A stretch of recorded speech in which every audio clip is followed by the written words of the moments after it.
video time. I and colleagues at NHLtoHartford want to make sure that there is no skepticism, or at least to dampen it, because we hear too often that, oh, we'd love to have a team here. We will come to games here.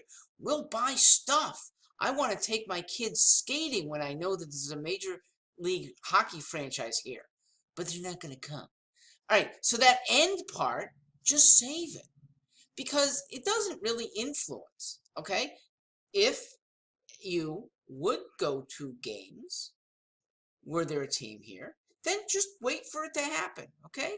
Don't infect other people with a pessimism. It doesn't affect our efforts anyway. Now, let me try to put the optimism into a proper place. I call it realism. The reality of Hartford again becoming an NHL franchise. Hartford is a lot like, can you guess? Hint one.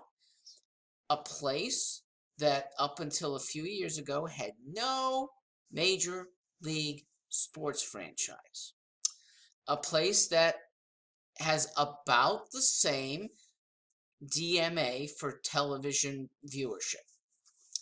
Place with about the same wealth of population.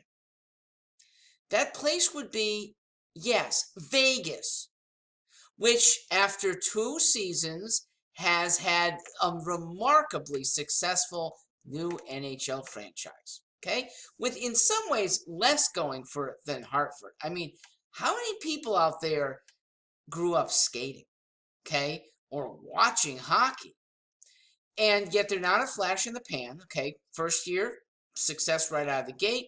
Last year, attendance really, really good.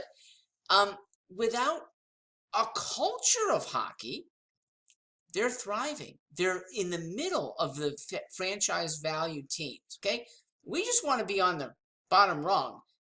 Hartford will certainly make it for attendance because we have no other competing major league team. Hartford will make it for corporate sponsorship. We have no other competing major league team. Hartford probably will be a beneficiary of fans that are not that far away.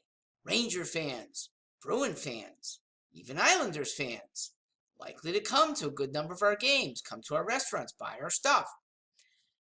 And for those who say, but we already have teams nearby, I don't think Boston and New York suck fans away more than 2 games a season. You might take your kid to 2 Bruins games. They're really expensive. They're far away. And when you can put 20 games in front of your kid for about the same cost of time and effort as 4 games up there, I think we're going to get a lot of attendance. And they'll still go to Bruins games. So, I'm optimistic. And if you don't share that optimism, just shut up. We still welcome you. When we do have a team, you can still have seats like everybody else. Come on up.